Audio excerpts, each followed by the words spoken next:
सानंद मानंद वने वसंतम मानंद कंदम हत पाप बृंदम वाराणसीनाथ मनाथ नाथम श्री विश्वनाथम शरणम प्रपद्ये।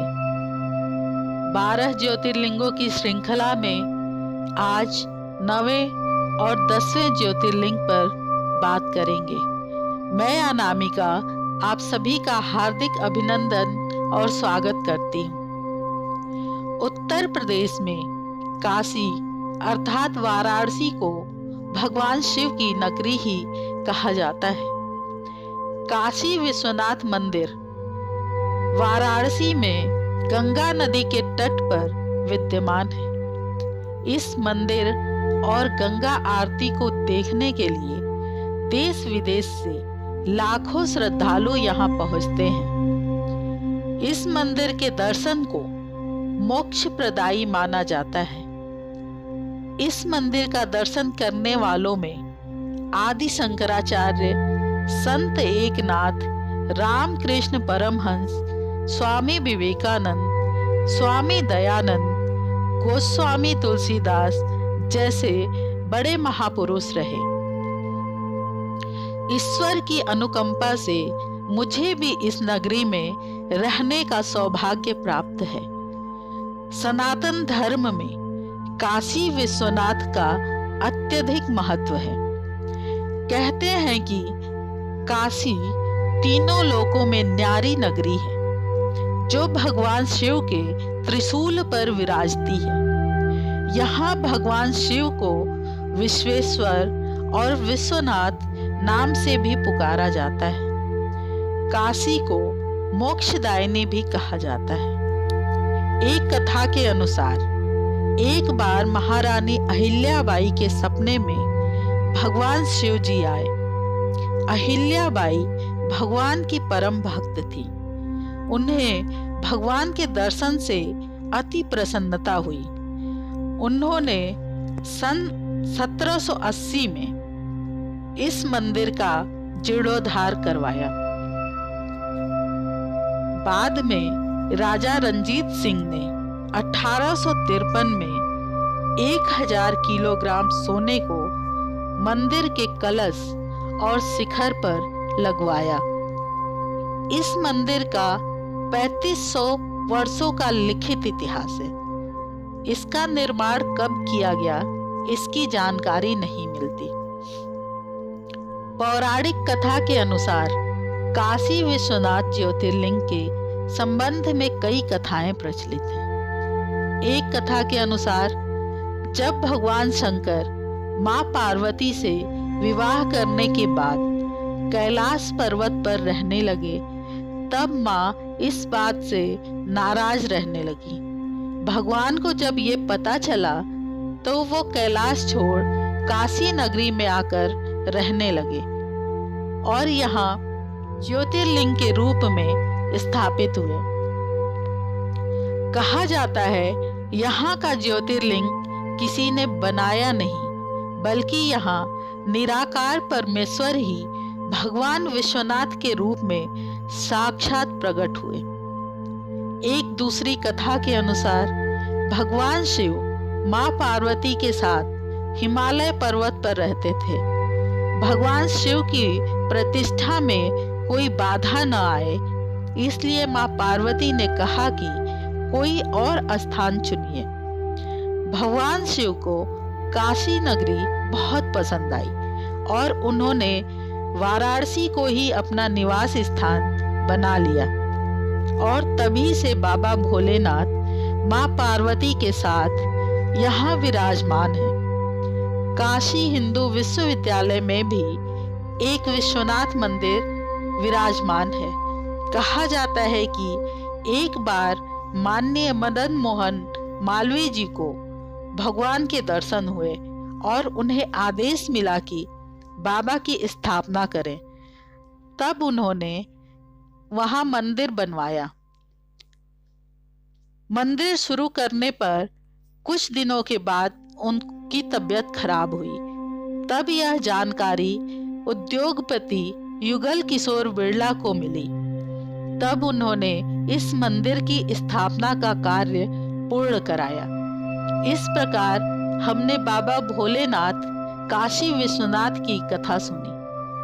अब हम बात करेंगे 10वें ज्योतिर्लिंग त्रयंबकेश्वर ज्योतिर्लिंग की। यह ज्योतिर्लिंग महाराष्ट्र प्रांत में नासिक से 30 किलोमीटर दूर पश्चिम में स्थित है। मंदिर के अंदर 3 छोटे छोटे लिंग हैं, जिन्हें ब्रह्मा, विष्णु और महेश भगवान का प्रतीक मानते हैं। यही ऐसा ज्योतिर्लिंग है जहां त्रिदेव एक साथ विराजते हैं। शिव पुराण की कथा के अनुसार महर्षि गौतम के तपोवन में रहने वाले ब्राह्मणों की पत्नियां किसी बात पर उनकी पत्नी अहिल्या से नाराज हो गईं। उन्होंने अपने पतियों से ऋषि गौतम का अपकार करने के लिए प्रेरित किया। इस पर ब्राह्मणों ने गणेश जी की तपस्या कर उन्हें प्रसन्न किया और उनसे वर मांगा कि ऋषि गौतम को इस तपोवन से बाहर निकाल दें। गणेश जी ने बहुत समझाने का प्रयत्न किया, फिर भी वो नहीं माने, तो उन्हें विवश हो उनकी बात माननी पड़ी।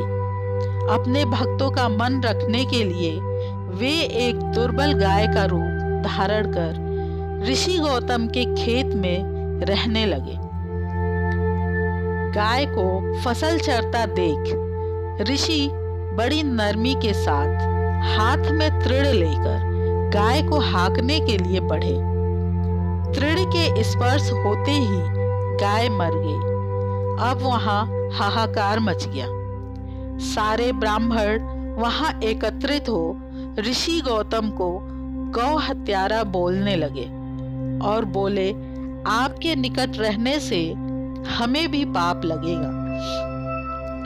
विवश हो ऋषि गौतम अपनी पत्नी अहिल्या के साथ वहां से 1 कोस दूर जाकर रहने लगे।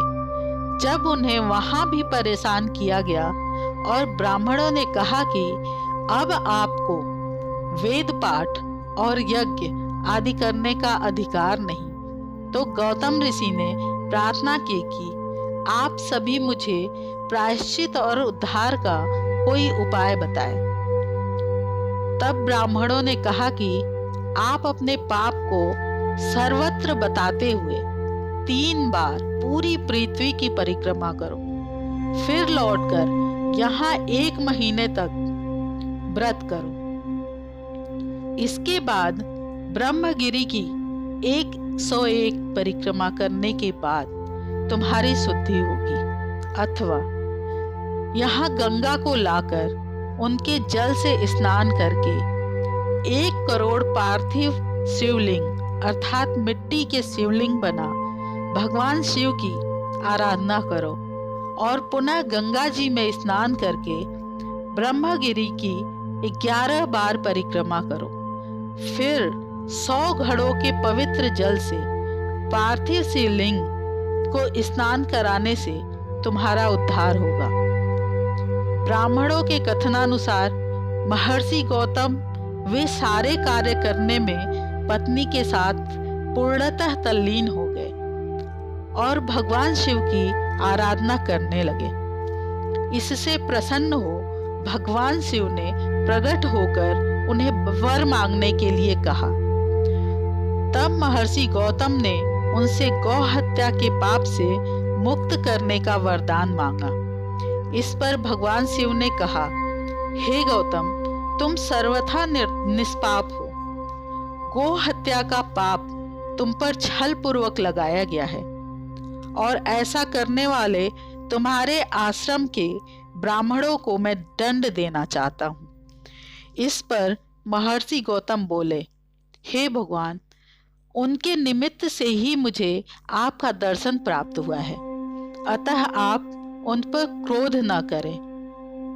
तब बहुत से ऋषि मुनि वहां एकत्रित हो भगवान से वहीं विराजने के लिए अनुनय किए। उनकी बात मानकर भगवान शिव वहां त्रयंबकेश्वर ज्योतिर्लिंग के नाम से स्थित हो गए और गौतम ऋषि द्वारा लाई गई गंगा भी वहां पास में गोदावरी नाम से प्रवाहित होने लगी।